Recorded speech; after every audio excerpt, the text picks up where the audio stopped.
Maka yang salah dan bahkan bisa jadi haram kalau sampai memaksakan diri sampai berhutang gitu kan. Biasanya kan orang tua kita nih maksain gitu, kamu harus ada tahlilan, kalau nggak ada tahlilan rohnya nggak diterima sama Allah. Ada orang misalnya mewajibkan kalau orang tua meninggal dunia harus ada tahlilan hari ke pertama, kedua, ketiga, keempat, kelima, keenam, ketujuh. Padahal yang benar orang berduka kita yang datang bawa makanan, bukan memaksa sang ahli waris si keluarga ngeluarin makanan.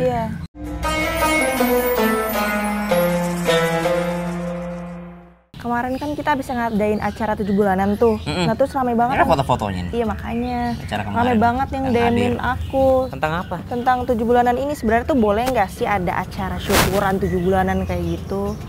Ada anjurannya kah atau gimana? Karena ada ternyata guru-guru yang bilang nggak boleh gitu kata yang aku baca di DM gitu kemarin.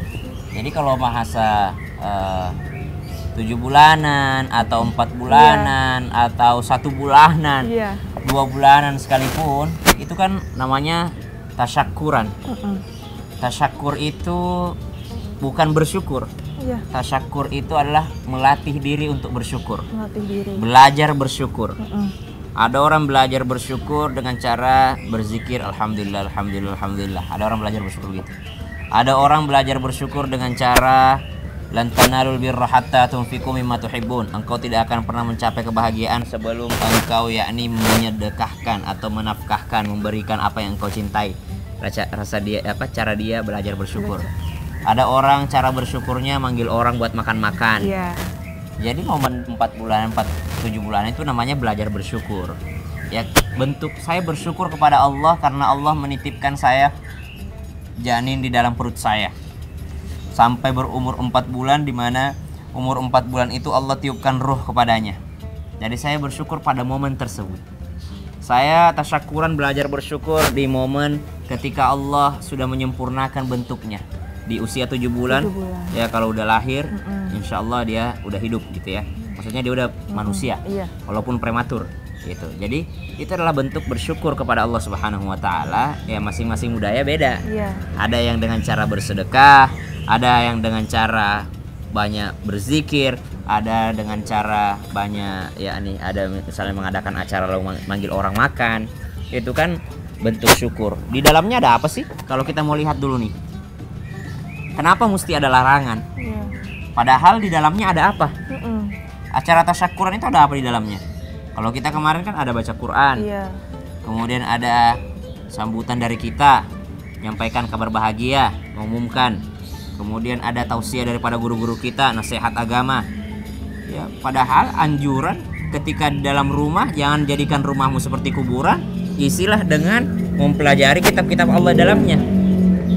Jadi mengisi dengan mempelajari kitab-kitab Allah, salah satunya dengan mendengarkan nasihat daripada guru-guru kita. Kita ngundang orang, ngasih makan, sedekah. Nah itu bernilai sedekah semuanya. Jadi tidak ada hal mudarat yang ada di dalamnya. Tidak ada juga kesyirikan yang ada di dalamnya. Orang semua menyebut nama Allah. Jadi apanya yang mau dilarang? Nah jadi syukuran itu tasyakur apa aja?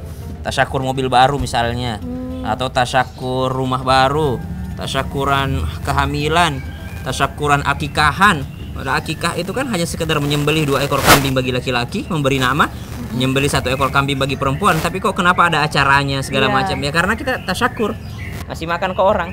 Ya, jadi itu cuma dalam bentuk kemasannya aja. Kalau isinya tidak ada bentuk khurafat, tidak ada bentuk kesyirikan, tidak ada ritual-ritual yang menyalahi agama, ya it's okay, gak ada larangan gitu. Tapi jangan juga maksain kalau misalkan kita nggak mampu gitu sayang.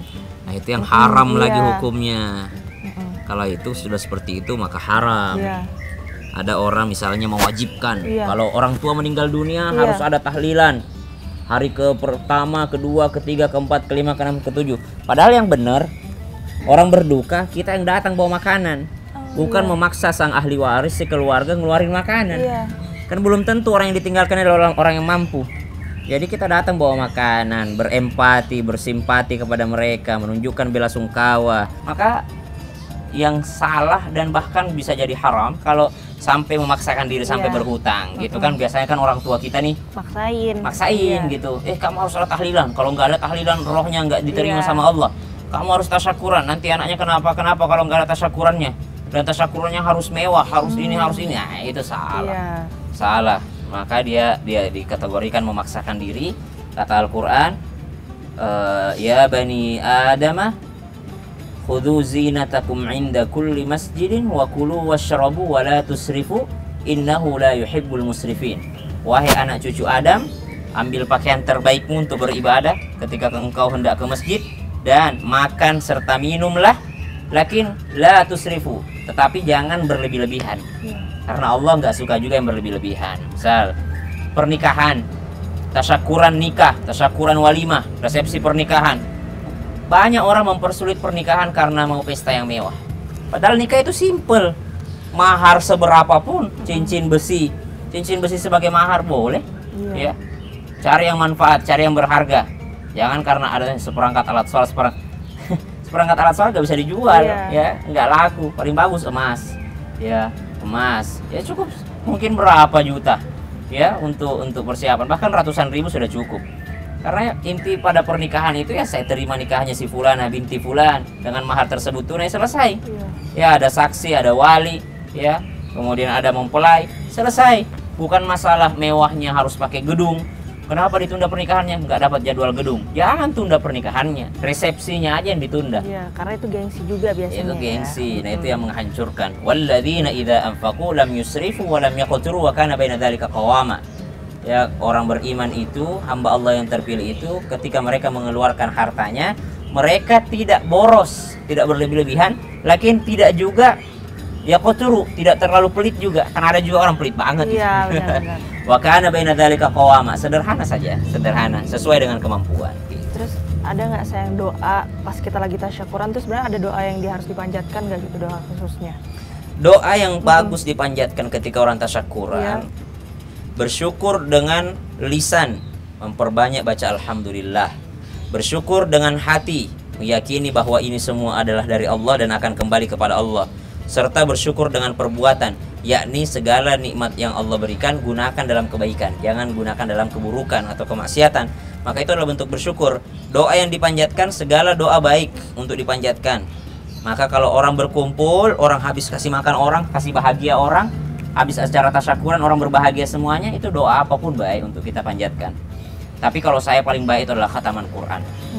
Khataman Al-Quran, karena salah satu doa yang mustajab adalah ketika selesai dikhatamkan 30 juz Al-Quran, ya, ketika selesai dibacakan 114 surah, lalu baca doa di sana, maka di sana adalah salah satu doa yang paling mustajab.